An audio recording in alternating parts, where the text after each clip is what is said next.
আসসালামু আলাইকুম। প্রিয় দর্শক, অন্য মঞ্চের আলাপচারিতায় আপনাদের সকলকে আমন্ত্রণ জানাচ্ছি। দেখেন, এই যে দেখেন, শিরোনামটা পড়ি। খুলনায় এনসিপি নেতাকে প্রকাশ্যে গুলি, অবস্থা আশঙ্কাজনক। কেন এই ঘটনা? খুলনায় যে এই ঘটনা ঘটেছে তাতে দেখা যাচ্ছে যে জাতীয় নাগরিক পার্টি এনসিপির খুলনা বিভাগীয় প্রধান এবং শ্রমিক শক্তির কেন্দ্রীয় সংগঠক মোতালেব শিকদারের মাথায় গুলির ঘটনা ঘটেছে। আশঙ্কাজনক অবস্থায় তাকে খুলনা মেডিকেলে নেওয়া হয়েছে। সোমবার দুপুর 11:15টার দিকে সোনাডাঙ্গা এলাকায় প্রকাশ্যে এই ঘটনা ঘটে। সামাজিক যোগাযোগ মাধ্যম ফেসবুকে দেওয়া এক পোস্টে তথ্য জানিয়েছেন এনসিপির যুগ্ম মুখ্য সংগঠক ডাক্তার মাহমুদা মিতু। পোস্টে তিনি লেখেন, এনসিপির খুলনা বিভাগীয় প্রধান এবং এনসিপির শ্রমিক শক্তির কেন্দ্রীয় সংগঠক মোতালেব শিকদারকে একটু আগে গুলি করা হয়েছে। আশঙ্কাজনক অবস্থায় খুলনা মেডিকেলে নেওয়া হয়েছে। এই যে দেখেন পোস্ট এবং পরিস্থিতিটা দেখেন। এখন প্রশ্ন হলো যে এটা কি মানে বিচ্ছিন্ন ঘটনা? এটা কেউ বলবেন বিচ্ছিন্ন ঘটনা না। খুলনায় ধারাবাহিক ভাবে হচ্ছে, চট্টগ্রামে ধারাবাহিক ভাবে হচ্ছে, অন্যান্য দেশেও কিন্তু ধারাবাহিক ভাবে ঘটছে। কেন ঘটছে? হচ্ছে কেন্দ্রের যে আইন শৃঙ্খলা ব্যবস্থা এটা ভেঙে পড়ছে। এটাকে কেউ তোয়াক্কা করছে না। পুলিশ নেই, প্রশাসন নেই, কিচ্ছু নেই, তাৎক্ষণিক কোনো ব্যবস্থা নেই। আমি বারবার বলেছি দর্শক, প্রায় প্রতিদিনই বলতে হচ্ছে, আপনি যতক্ষণ না পর্যন্ত তাৎক্ষণিক অ্যাকশনে না যাবেন ততক্ষণ পর্যন্ত আপনি এদেরকে নিবৃত্ত করতে পারবেন না। অলরেডি আউট অফ মানে আপনার হাতছাড়া হয়ে গেছে, আউট অফ অর্ডার। এটা নিয়ন্ত্রণে আনতে গেলে আপনাকে এখন শক্তি দেখাতে হবে। সেই শক্তি খালি হাতের শক্তি না, সেই শক্তি গলার শক্তি না, সেই শক্তি আপনি আইওয়াশ করে কিচ্ছু হবে না। একটা দানবীয় শক্তির মধ্যে আমরা ঢুকে পড়ছি আস্তে আস্তে। দানবীয় শক্তি আমাদেরকে গ্রাস করছে। এটা বিশ্বাস করবে না, আরো কতজন যে যাবে। এখন তো ওসমান হাদি গেছে, আস্তে আস্তে আরো উপরে উঠবে। এই অবস্থা চলতে থাকলে আপনাদেরকে বললাম আরো উপরে উঠবে। কত উপরে উঠবে আমি জানি না।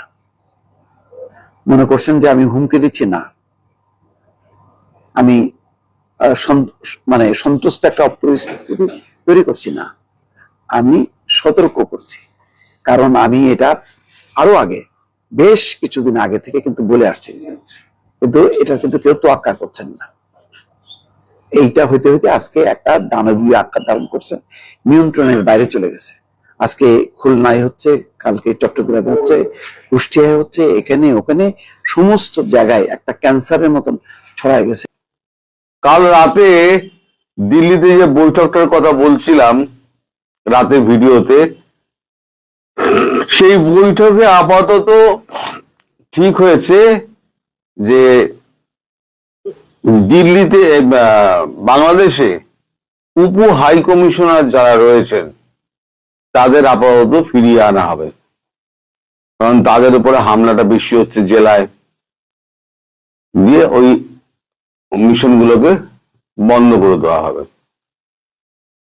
তারপরেতে শেষ হচ্ছে ঢাকা হাই কমিশন। পরবর্তী ক্ষেত্রে ঢাকা হাই কমিশনকে ফিরিয়ে দিয়ে আপাতত কূটনৈতিক মিশন আপাতত পুরোপুরি বন্ধ করে দেওয়া হবে, যেমন পাকিস্তানের মধ্যে সঙ্গে ভারতের বন্ধ আছে। এখন এই খবরটা যখন আমি পোস্ট করলাম, তখনই বিভিন্ন রকমের আমাকে গালাগাল করার তো লোকের অভাব নেই। গাঁজাখোর, বজ্জাত, ফেরেববাজ।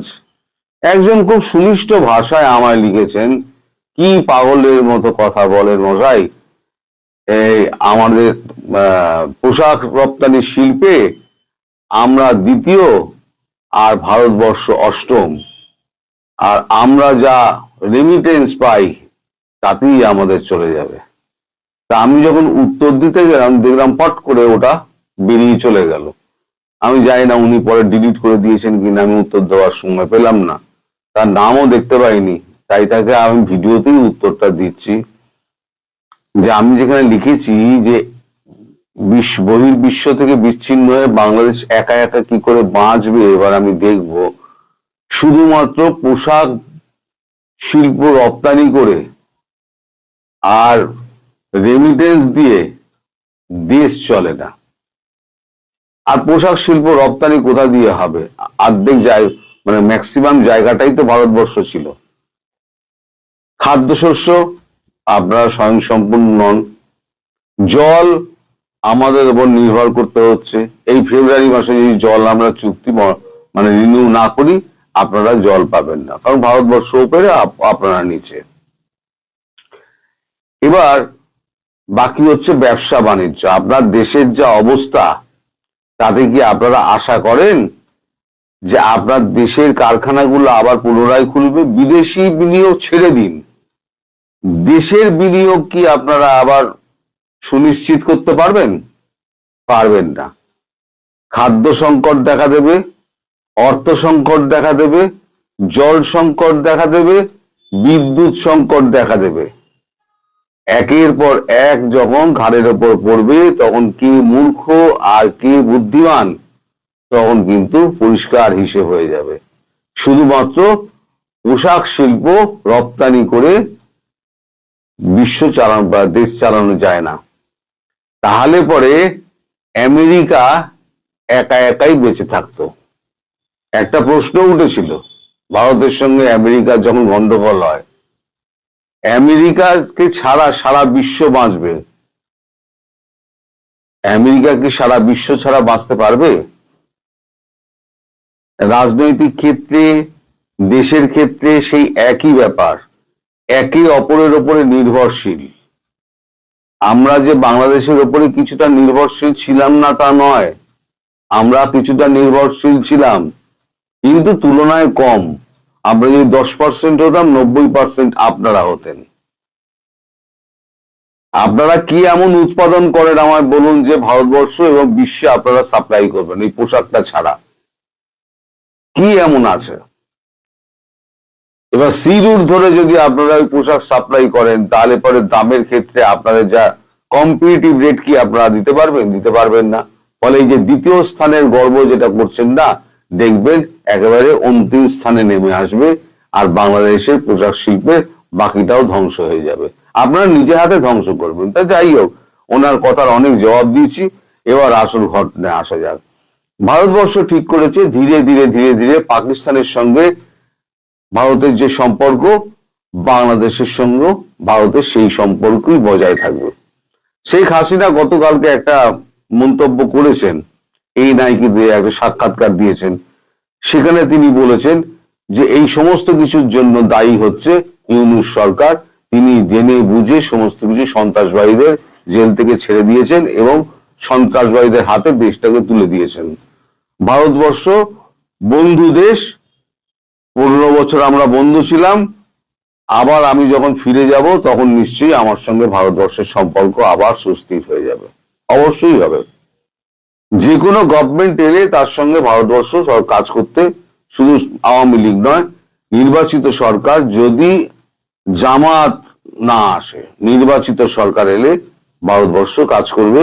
কিন্তু এই মানে এই উগ্রবাদী সন্ত্রাসবাদী এই সরকার ইউনূস, তার সঙ্গে ভারতবর্ষ কাজ করবে না, কারণ এদের প্রাণ সংশয় হয়ে যাবে যে কোনো দিন। একটা কূটনৈতিক মৃত্যু কর্মীর যদি মৃত্যু হয় বা কোনো কূটনৈতিক যদি মিশনের লোকের মৃত্যু হয়, তাহলে সারা বিশ্বে আপনাদের একেবারে ডামাডোল বেজে যাবে। ভারতবর্ষের তো বাঁচবেই। সুতরাং ভারতবর্ষ সেই রিস্কটা কখনোই নেবে না।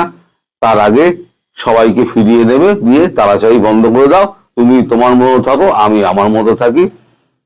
নির্বাচন ডক্টর ইউনূস নেবে না। তিনি একটা সন্ত্রাসবাদী, তিনি সন্ত্রাসের রাজত্ব কায়েম করে বসে থাকতে চান। তিনি দেশের জন্য যারা বিদেশে গিয়ে লড়াই করার জন্য শহীদ হয়ে ফিরে এলেন, সেই সৈনিকরা তাদের স্টিলের বাক্সে করে ফিরিয়ে এনেছে, সেটা স্টিলের বাক্স সমেত চলে গিয়েছে কবরে, অথবা বাইরে বের করে। স্টিলের বাক্সটা কাঠের বাক্সও পরিণত হয়নি, কফিনে, যেটা কফিন হয় তাতে পরিণত হয়নি, তাতে একটা জাতীয় পতাকাও তাতে লাগানো হয়নি।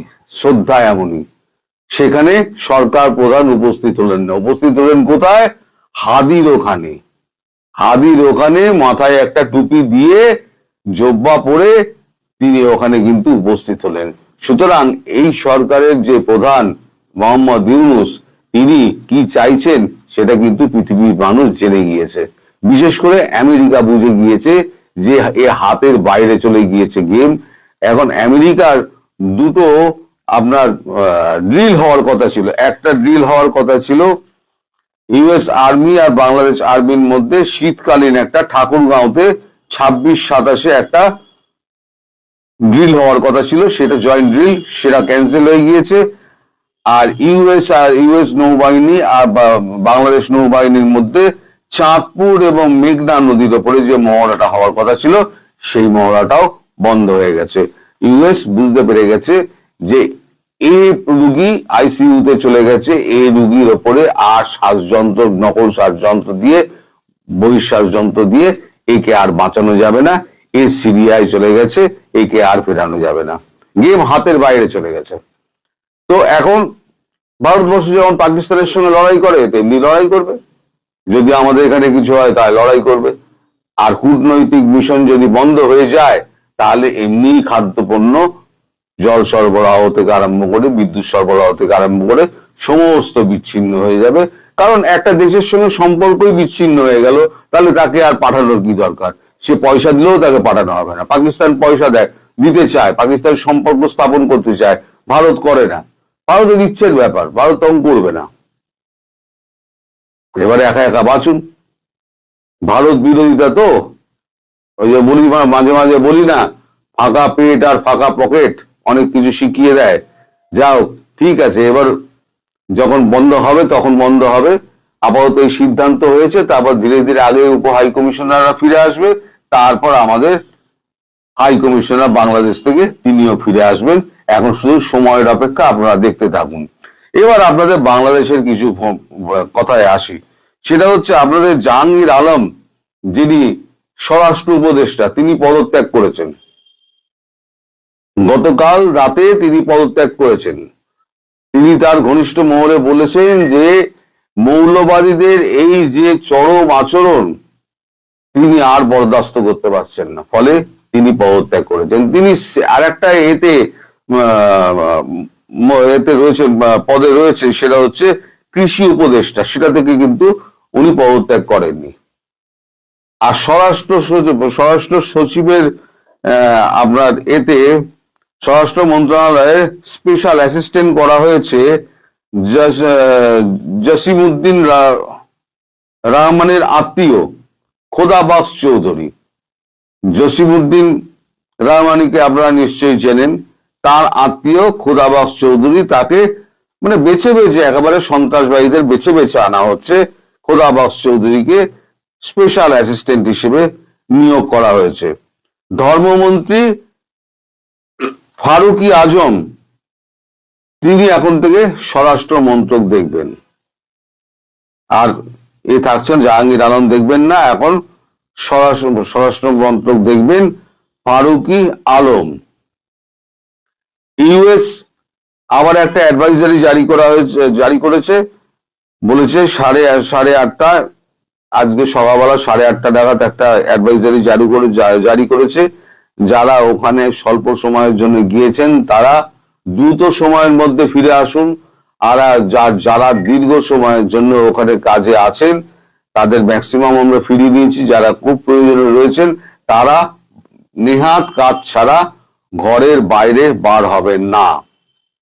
এখন পাকিস্তান টাইমস একটা খবর করেছে, সেখানে তারা বলছে ঢাকার জন্য 10 ঘন্টা ব্যাপী একটা সতর্কতা।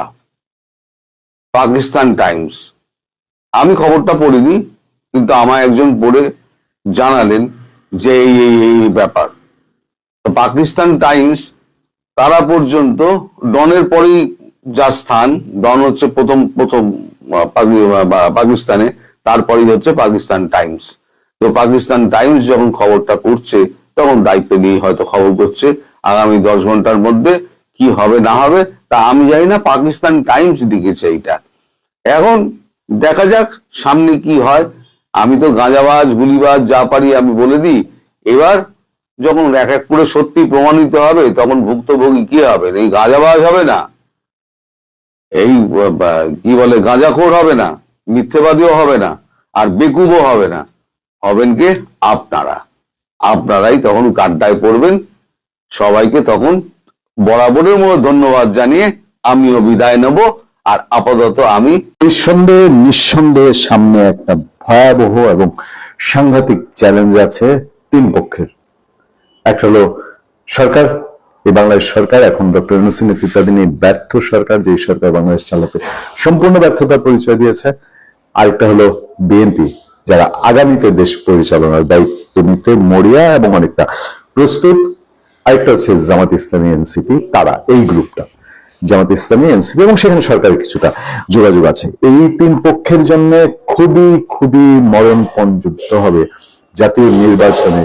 রাজনৈতিক দল হিসেবে ধানের শীষ দাঁড়িপাল্লার প্রতিযোগিতায় না, তাদের ভাগ্য নির্ধারণ হবে বাংলাদেশের গণভোট এবং এর ফলাফলের মধ্যে দিয়ে।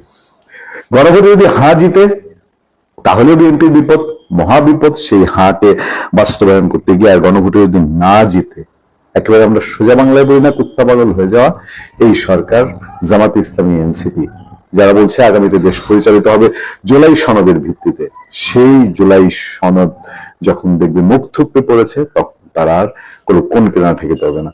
আমাদের সামনে একটা নিউজ রেফারেন্স আছে, সেই নিউজের একটা চুম্বক অংশ আমি আপনাদেরকে একটু শোনাতে চাই। এটা হেডলাইনে করা হয়েছে গণভোট নিয়ে নানান শঙ্কা, জুলাই সনদ বাস্তবায়ন। সেটার ভেতরে একটা অংশে বলা হয়েছে গণভোট নিয়ে যে শঙ্কা, মূলত সেখানে বলেছে এসব চ্যালেঞ্জের মধ্যে দুর্ভাগ্যজনকভাবে গণভোটে না জয়ী হলে পুরা জুলাই বিপ্লব প্রশ্নের মুখে পড়বে। এতে দেশের সংকট তৈরির আশঙ্কা রয়েছে। তাদের মতে গণভোটের গুরুত্ব, বিষয়বস্তু উপস্থাপন আরো সহজ করতে সরকারকে প্রয়োজনীয় উদ্যোগ নিতে হবে। তবে এ বিষয়ে কিছু উদ্যোগ আরো নেওয়া হয়েছে। গণভোট নিয়ে 4টি প্রশ্নের একটি উত্তর এবং প্রশ্নের জটিল বাক্য সাধারণ মানুষের কাছে বোধগম্য নয়। এটা সবচেয়ে বড় দুর্বলতা, এটা এত জটিল ভাবে সাজানো হয়েছে গণভোটটা। দেশে একই দিনে প্রথমবারের মতো জাতীয় নির্বাচন গণভোট অনুষ্ঠিত হচ্ছে। জুলাই সনদ বাস্তবায়ন আদেশের চূড়ান্ত আইনি ভিত্তি দিতে 12 ফেব্রুয়ারি ভোট অনুষ্ঠিত হবে। তবে গণভোট চ্যালেঞ্জের সংখ্যার মধ্যে রয়েছে গণভোটের বিরুদ্ধে নেতিবাচক প্রচারণা এবং অভ্যুত্থানের বিপক্ষে রাজনৈতিক দলগুলোর সক্রিয় অবস্থান এমন শঙ্কা সৃষ্টি করছে। একটা আশঙ্কাজনক তথ্য আছে খবরটার মধ্যে। খবরটা বলা হয়েছে যে আগে থেকে যদি বোঝা যায় যে গণভোটে না জিতে যাবে তাহলে নির্বাচন বানচাল হয়ে যেতে পারে।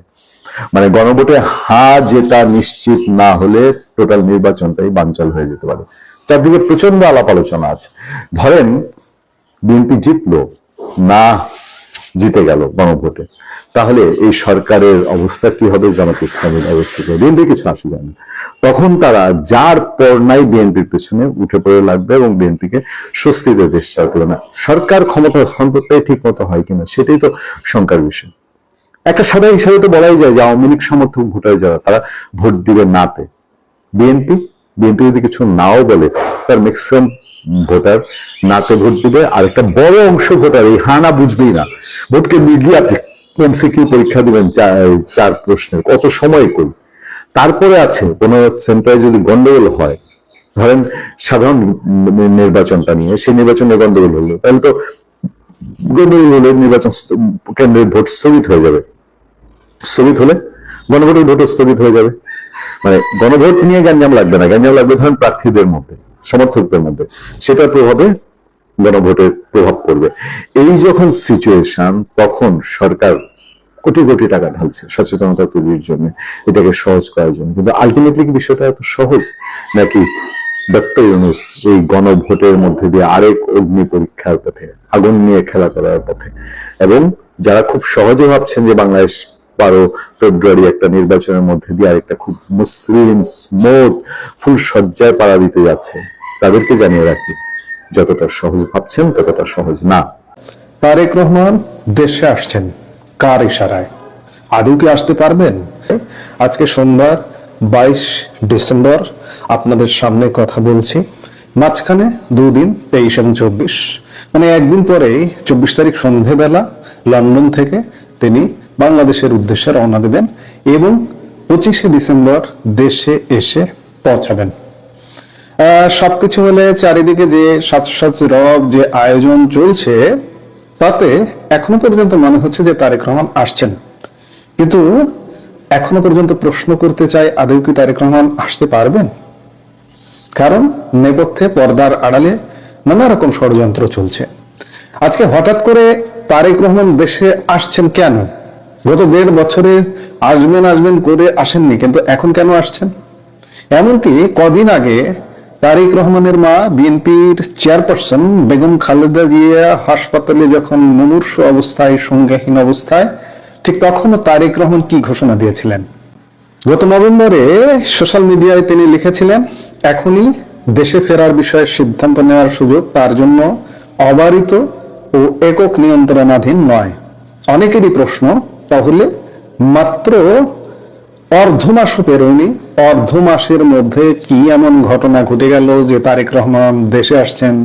তার জন্য গাড়ি আমদানি করা হয়েছে, বুলেট প্রুফ, তার জন্য বাড়ি ঠিক করা হয়েছে, তাকে কোথায় কিভাবে সংবর্ধনা দেওয়া হবে সেগুলো ঠিক করা হয়েছে, তিনি এসএসএফ নিরাপত্তা পাবেন, তাকে 2000 পুলিশ নিরাপত্তা দিয়ে রাখবে। হঠাৎ করে 15 দিনের মতো এমন পরিস্থিতি কেন পাল্টে গেল, কিভাবে পাল্টে গেল, সেগুলো এই মুহূর্তে বলা যায় কঠিন আলোচনার বিষয় হয়ে পড়েছে।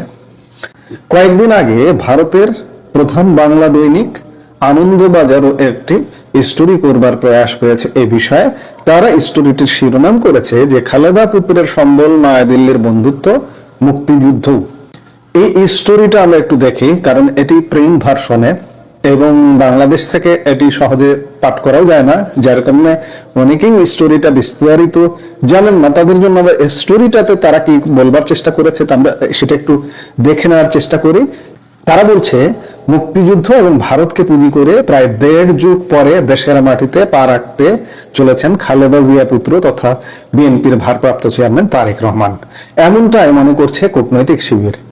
দিন কয়েক আগে ব্রিটেনের এক সভায় তারেক যেভাবে বারবার মুক্তিযুদ্ধের কথা উল্লেখ করে স্বাধীনতা বিরোধী শক্তিকে নিশানা করেছেন, তা থেকে স্পষ্ট তার রাজনৈতিক অভিমুখ। কূটনৈতিক শিবিরের মতে মুক্তিযুদ্ধকে সামনে রেখে খালেদা পুত্র এক ঢিলেই 2 পাখি মারতে চেয়েছেন। 1, দেশের বিরাট সংখ্যক স্বাধীনতার সমর্থক মানুষকে পাশে পাওয়ার চেষ্টা। 2, ভারতকে বার্তা দেওয়া। সব ঠিক থাকলে আগামী বৃহস্পতিবার 25 ডিসেম্বর ঢাকায় নামছেন তারেক। ব্রিটেনে বসে বুধবার তিনি নিজেই সে কথা ঘোষণা করেছেন, মানে গত বুধবার। এমন একটা সময় বিএনপির ভারপ্রাপ্ত চেয়ারম্যান দেশে ফেরার সিদ্ধান্ত নিয়েছেন যখন তার দেশের রাজনৈতিক পরিস্থিতি স্থিতিশীল নয়। ভোট ময়দানে নেই শেখ হাসিনার দল আওয়ামী লীগ, সেই সুযোগে জমি দখলে তৎপর জামাতে ইসলামের মতো কট্টরপন্থী দল। লন্ডনে দ্য সিটি প্যাভিলিয়ন হলে মঙ্গলবারও এক আলোচনা সভায় তারেক রহমান বলেছিলেন, 1971 সালে যারা ষড়যন্ত্র করেছিল, 1975 সালের নভেম্বরে, 1996 সালে এবং পরবর্তী সময়ে যারা ষড়যন্ত্রে লিপ্ত ছিল, তারাই আজও সক্রিয়। কূটনীতিকরা মনে করছেন তারেকের বার্তা স্পষ্ট, দেশবিরোধী, মুক্তিযুদ্ধ বিরোধী কোন শক্তির সঙ্গে আপোষ নয়। অর্থাৎ অতীতে জামাতের সঙ্গে বিএনপি জোট করলেও এ যাত্রা তার কোনো সম্ভাবনা নেই। বাংলাদেশের এক রাজনৈতিক বিশ্লেষকের কথায়, বিএনপির পরিচিতি জিয়াউর রহমানের দল হিসেবে। তিনি মুক্তিযুদ্ধের প্রথম সারির সেনানী, তাই বিএনপির সঙ্গে মুক্তিযুদ্ধের যোগ টেনে দেশের মুক্তমনা মুক্তিযুদ্ধের বিরাট সংখ্যক সমর্থককে কাছে টানতে চান তারেক। ময়দানে আওয়ামী লীগ নেই, তাই জামাতের মোকাবেলা করার একমাত্র শক্তি হিসেবে বিএনপিকে তুলে ধরতে চাইছেন খালেদা পুত্র। এই যখন অবস্থা, তখন বাস্তবতা কি বলছে? বাস্তবতা, বিশেষ করে বিশ্লেষকরা, পর্যবেক্ষকরা মনে করছেন যে নয়াদিল্লির সমর্থন অনেকটাই নিশ্চিত করে ফেলেছেন বিএনপির ভারপ্রাপ্ত চেয়ারম্যান তারেক রহমান। বিদেশ মন্ত্রক সূত্রের খবর, বিএনপি ক্ষমতায় এলে ভারত বাংলাদেশের মধ্যে যে চুক্তিগুলো রয়েছে তাতে কোনো প্রভাব পড়বে না এবং বাংলাদেশের মাটিকে ভারতের বিরুদ্ধে ব্যবহার করতে দেওয়া হবে না বলে এমনটা নিশ্চিত হওয়া গেছে। এখানে আসলে বাংলাদেশে কি ভারত খুব গুরুত্বপূর্ণ ফ্যাক্টর? অবশ্যই। ভারত বিএনপিকে কিন্তু শুরু থেকে সুযোগ দিয়েছিল। আপনাদের খেয়াল আছে, আমিও আমার কন্টেন্টে অনেকবার বলেছি যে আওয়ামী লীগ চলে গেছে, কিছু করার নেই, কারণ আওয়ামী লীগ ফিরে আসতে গুছিয়ে সময় লাগতে পারে। সেই জায়গা থেকে ভারত কিভাবে সুযোগ দিয়েছিল, আগস্ট মাসে 24-এর আওয়ামী লীগের পতন হলো, সেপ্টেম্বর মাসে 1 মাসের মধ্যেই বিএনপি মহাসচিব মির্জা ফখরুল ইসলাম আলমগীরের সঙ্গে দেখা করেছিলেন ভারতের হাই কমিশনার প্রণয় ভার্মা। এই দেখা করাটা, এই সাক্ষাৎটা, এই বৈঠকটা ছিল বিএনপিকে একটা স্পেস দেওয়া। কিন্তু এতদিন, গত 1.5 বছর যাবত বিএনপি এগুলো বোঝেনি বা আমলে নেয়নি, এবং বিএনপি খানিকটা বলতে পারেন যে জামাতের ফাঁদে পা দিয়েছিল, পা দিয়ে ভারত বিরোধিতায় মত্ত ছিল। অবশেষে নানা বাধাপ্রাপ্ত হয়ে, এই বাধাপ্রাপ্তর মধ্যে অনেক কিছু আছে, এর মধ্যে আমি বারবার একটি উদাহরণ দিই, ছাত্র সংসদ নির্বাচন বিএনপি ধরাশয়ী পরাজয় বরণ করেছে এই সাম্প্রদায়িক শক্তির হাতে। এরকম নানা পদে পদে যখন ঠেকছে, তখন তারপর থেকে আপনারা বিএনপির বডি ল্যাঙ্গুয়েজ দেখবেন যে ভারত বিরোধিতা কিন্তু এখন সেই অর্থে নেই, তারা কিন্তু সেই অর্থে ভারত বিরোধিতার চর্চা করছে না, কিংবা মুক্তিযুদ্ধের প্রশ্নেও তারা খুব সোচ্চার ইদানিং কালে। এটা খুব বেশি দিন চেষ্টা হয়নি, 15-20 দিনের মধ্যে চেষ্টা হয়ে গেছে। এই অবস্থা যখন, তখন পর্যবেক্ষক মহল মনে করছেন যে মুক্তিযুদ্ধ এবং ভারতকে বিএনপি পুঁজি করতে চাইছে।